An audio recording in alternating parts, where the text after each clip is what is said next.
Welcome to the Killer Innovation Show, the longest continuously produced podcast in history. Each week, Phil McKinney brings you the insights and strategies to amplify your creativity and innovation skills. Here's your host, Phil McKinney.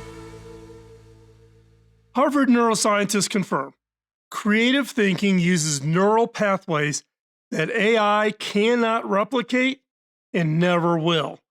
Hello, I'm Phil McKinney, and welcome to my innovation studio. And welcome to part 2 of our series, Creative Thinking in the AI Age. It's all about strengthening your uniquely human creativity while using AI as a partner, not as a replacement. In episode 1, part 1 of this series, we explored the alarming decline in creative thinking as we've grown more and more dependent on the use of AI tools.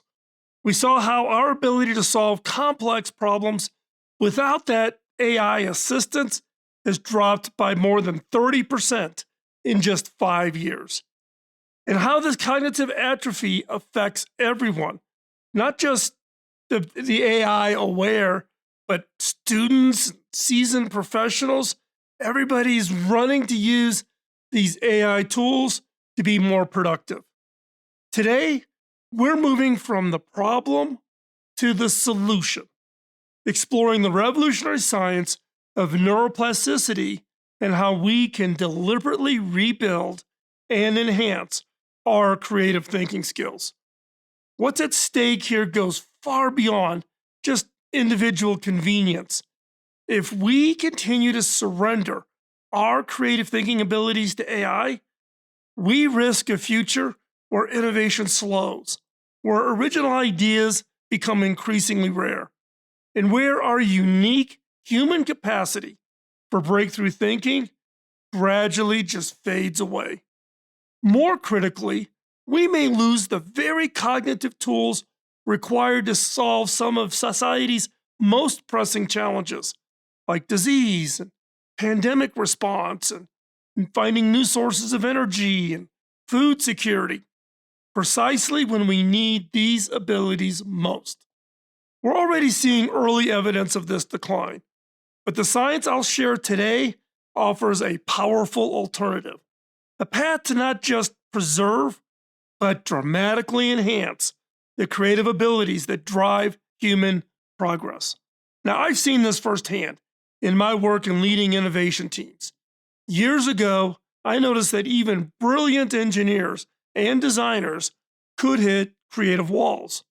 When I introduced specific neuroplasticity-based thinking exercises into our daily routines as a team, the transformation was remarkable. Teams that had been spinning their wheels suddenly generating breakthrough concepts. Projects that seemed stuck found fresh momentum. And the most exciting part? The improvements continued long after that initial training. These transformations aren't magic. They're biology in action. Your brain is changing right now just because you're watching this video. Even every thought you have, every skill you practice, and every challenge you undertake physically reshapes your neural architecture. This isn't metaphorical, it's literal. Structural changes happening at the cellular level. This phenomenon called neuroplasticity is the brain's ability to reorganize itself by forming new neural connections. And our claim to reclaiming and enhancing our creative thinking abilities in the age of AI. For decades, scientists believed that brain development stopped, somewhere in late childhood, maybe teenagehood, and that was it. It was locked in. But now, that's entirely false. Your brain remains malleable throughout your entire life, capable of dramatic transformation well into your 80s and beyond. Research has shown that our brains continually remodel themselves based on our experiences and practices and the things we do every day. Think of it as like a path in a forest. The more routes you travel, most frequently become wider and become very clear paths, while those that you rarely use gradually disappear because of the weeds and undergrowth taking it over. Now, I understand some skepticism here. We've all seen these dubious claims about brain training, games and apps that promise to boost intelligence. Most of these have been rightfully criticized for overpromising and under-delivering. The difference with creative neuroplasticity training is that it's not about playing generic puzzles. It's about targeted exercises that specifically engage the neural networks involved in creative thinking. It's targeted training. And unlike those commercial products, these approaches have substantial peer-reviewed research supporting their effectiveness. And I use them, I do them, and I teach them to others. I've seen it work. The implications are profound. If our cognitive abilities are declining due to this growing AI dependency, as we discussed in the last episode, we can deliberately reverse this trend through these targeted exercises and regular practice. Now, let's be honest. Breaking AI dependency is hard. It is not easy. We've embraced these tools. We use them all the time. We have them on our mobile phones. And many of us have developed these reflective habits of turning to algorithms before engaging our own thinking. Our brains naturally seek the path of least resistance. But the research is clear. The effort to rebuild these creative pathways, it's absolutely worth it. And the good news is that even small, consistent practice can yield amazing, significant results. Now, the science behind this is very compelling. A landmark study at Harvard Medical School used functional MRI to train brain activity before and after an 8-week creative thinking program. And the results were striking. Before training, participants showed activity primarily in conventional problem-solving regions when tackling creative challenges. Now, after some training, these brains revealed significantly increased activity in regions of the brain associated with novel idea generation, and it reduced the activity in regions associated with kind of the conventional incremental thinking. What's even more fascinating is that this neural training correlated with a 43% increase in measured creative output. The participants weren't just thinking differently, they were producing significantly more original ideas. This is neuroplasticity in action. Physical changes in your brain leading to measurable improvements in creative capacity. But neuroplasticity works both ways. When we outsource our thinking to AI, the neural pathways associated with creative problem solving literally weaken from disuse. It's a biological principle called competitive plasticity. The brain reallocates resources away from underused functions towards frequently used functions. So what you do gets the priority. If it's about AI, you've deferred that decision making, and that part of your brain has handed it over, and eventually those resources become infrequently used and eventually go away. Now, the good news is that this process is reversible. Even if you've grown dependent on AI for your creative tasks, your brain can rebuild these pathways through deliberate practice. Let me share with you a personal experience from my own work. I was once coaching a senior product designer and their team at a major tech company who were tasked with developing disruptive ideas in an area where 3 major competitors were already investing heavily. You're going to be the 4th player into this space. When we started working together, they were stuck, repeatedly generating variations of the same concepts, feeling really increasingly frustrated and stressed. Management had given them the task, and they were stuck. Brain science would suggest their neural pathways had become rigid through years of conventional problem solving. So, we implemented a series of targeted creative thinking exercises. Within 8 weeks, something remarkable happened. Not only did their idea generation rate triple, but the quality of their concepts had fundamentally shifted. They developed a breakthrough approach that combined elements no one had previously connected, essentially creating an entirely new product category in this area they were tasked to go innovate in. When we brought in AI tools to analyze the solution space, the team's most innovative concepts fell completely outside of the AI's prediction patterns. So, what does this mean? The neural connections they had formed with their training were not following the statistical patterns that an AI model had learned. The product they launched went on to capture significant market share precisely because it operated from a different conceptual framework than their competitors. This wasn't just a professional transformation, it also had a personal impact. This senior product designer reported from feeling a renewed sense of cognitive confidence that extended into other areas of their life. These transformations are not random.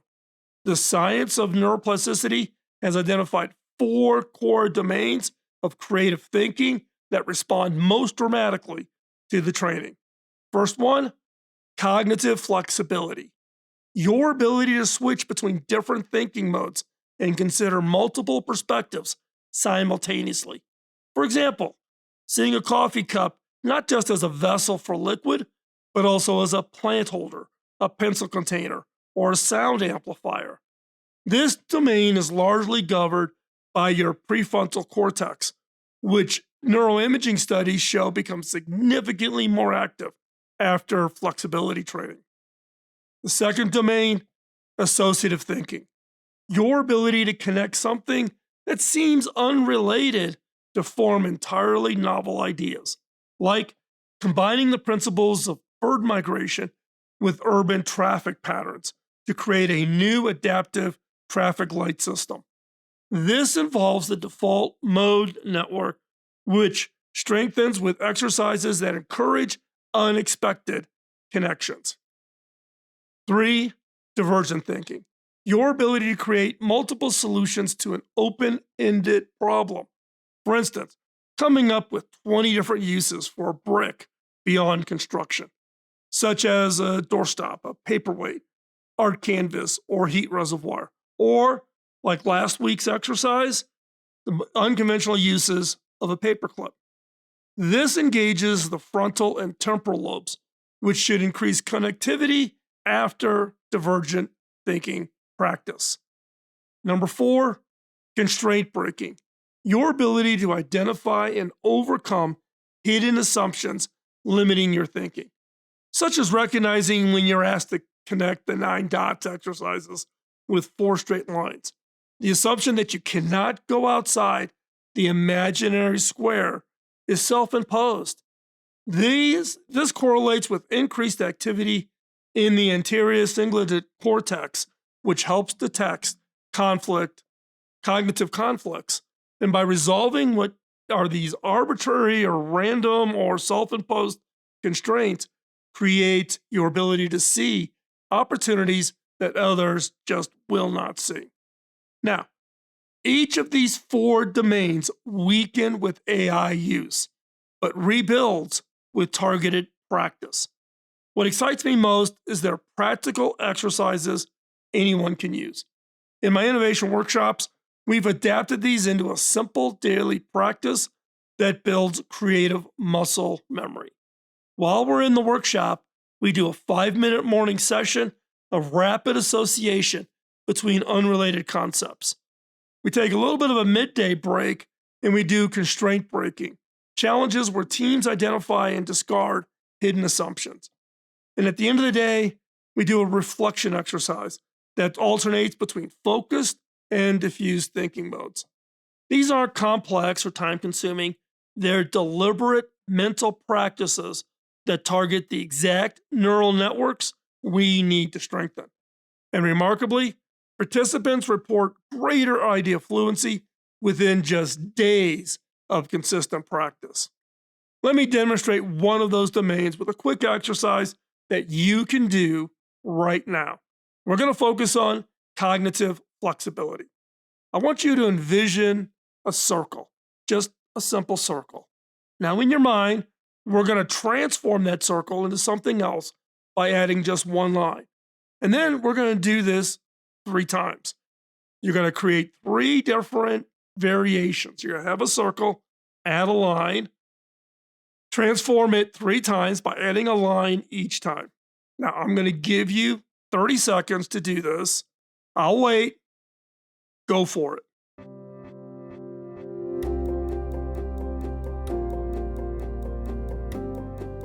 So, how'd you do? This exercise activates your prefrontal cortex, the brain region responsible for cognitive flexibility.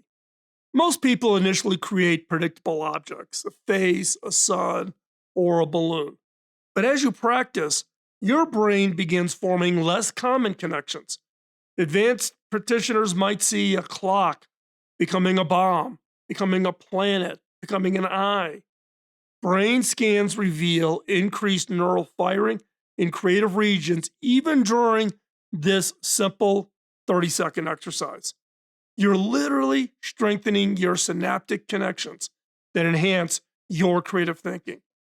The timeline of these changes follows a clear and consistent pattern as you do the practice.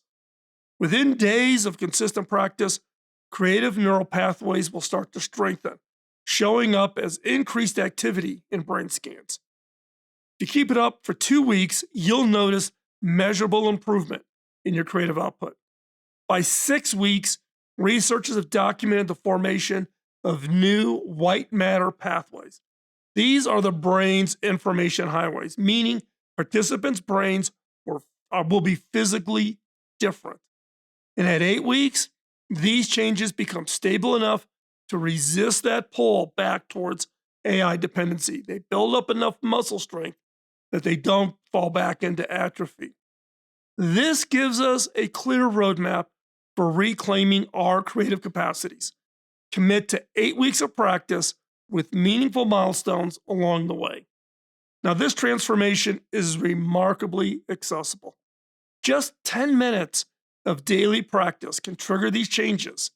In our next episode, I will guide you through a complete workout.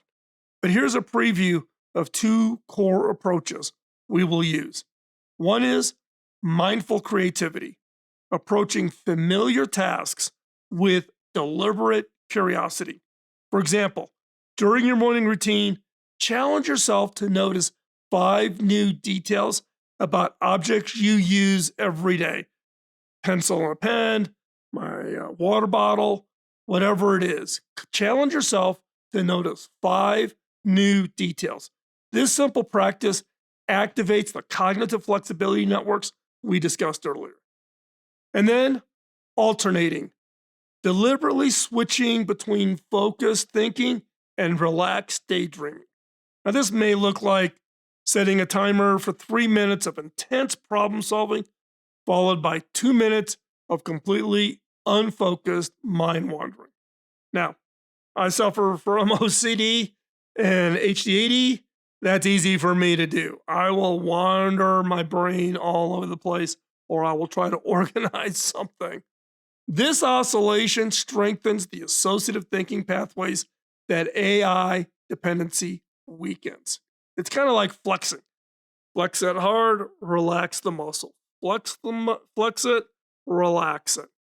Now, these aren't just theoretical concepts. They're a foundation of the 10-minute daily workout I'll guide you through in the next episode. Each exercise targets explicitly the neural networks involved in the 4 domains we've been talking about today. What makes this practice so powerful is the underlying principle we discussed earlier. Our brains can physically change based on how we use them. This biological fact puts the choice squarely in your hands. Either you're going to surrender your cognitive processes to AI, or you will deliberately strengthen these uniquely human abilities.